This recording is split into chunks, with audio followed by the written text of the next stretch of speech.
All right, so one thing I've noticed about when students are doing their projects is usually the difference between like an A and a B, or even something lower than that, is usually the amount of time students have spent on smoothing. So I want to show you some smoothing.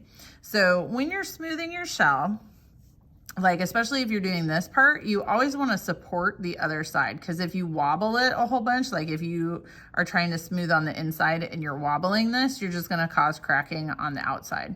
So whatever side you are currently smoothing, you want to support the other side, right? So if I'm smoothing on this side, I'm keeping my fingers in here and I'm blending and I'm smoothing. Now I want to make sure that when I'm smoothing stuff like my shell, I'm not adding on water, okay? I'm using a dry, clean finger. You want to go from multiple directions, okay? So if it's not smoothing in one way, try smoothing it another way. But you want to go in multiple directions. No water. This clay, if you add a ton of water outside of scoring, you're gonna end up breaking your project, okay? Because it'll soak in overnight. Like once you put the plastic on and you put it in your cubby and you're gone for the night, it's gonna break your project. You'll come back the next day and you'll be like, but Missy, my thing, it's like, crazy. Why did it break? And it's always, I can tell, if you've been a potter long enough, you can tell why something broke most of the time. And I can guarantee you, like if you're split overnight in the plastic, it's because you had too much water. So when you're smoothing, that's the time that students always want to add more water.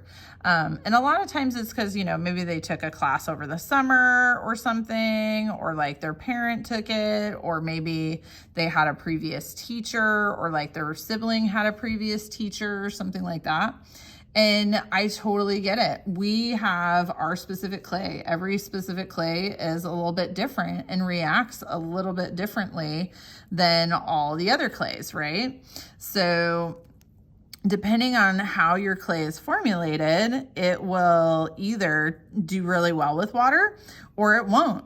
Ours is one of those that won't. So if you try to add lots of water to this, it's just going to be heartache for you and me, because it's just going to break. Now, one thing I want to mention when smoothing, like if you have these little spines and stuff, don't just look at the main shape over here, look at the negative space, okay?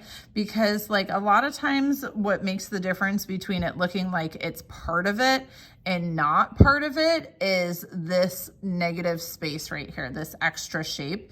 Because right here I can see it's really nice and blended and smooth. There's a fairly smooth transition.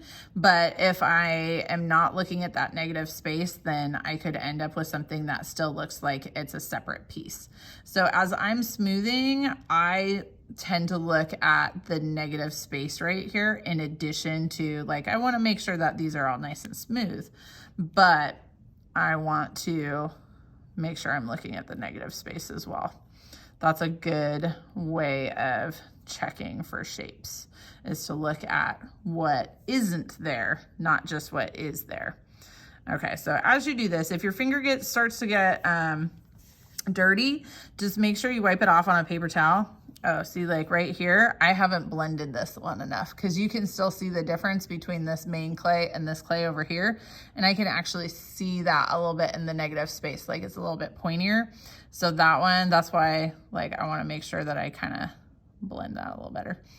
But if your finger starts to get dirty or it starts to get wet, just make sure you wipe off your finger on a paper towel, because like, what's the point of doing this if you're not going to be able to make it look nice? Now, I've said before, you don't want to add water to this. And if you do have some of those cracks that we were talking about before, like sometimes they're small like this, if you just blend across it, it's just gonna keep coming back. So what you want to do is you want to score across it and then blend it. and that'll actually work better. But you don't want it to come back, right? So if you don't want those little lines to come back, that means you need to stop changing the shape. Like that means you're pushing real hard and you're actually changing the shape of your shell. So for the smoothing, we're not really trying to change the shape too much. We're just trying to blend things, right? So we're just trying to smooth and blend as opposed to like pushing and pulling and squeezing it real tight, right? So like, and remember, we're gonna fix that hole in there once it's leather hard, if you got a hole. If there's somewhere where you're having a hard time putting your finger in, you can always use a tool to get in there. So it could be a pencil. It could be, I mean, it could really be anything. But like I said, usually the difference between, you know, an A and a B or a B and a C is the amount of time a student has spent smoothing and the amount of the time the student has, like, you know, if your finger's getting dirty, clean it off. You know, all these things, they're small little things, but they really make a huge difference in how good your project looks, okay? So like I said, if your finger starts to get dirty, wipe it off.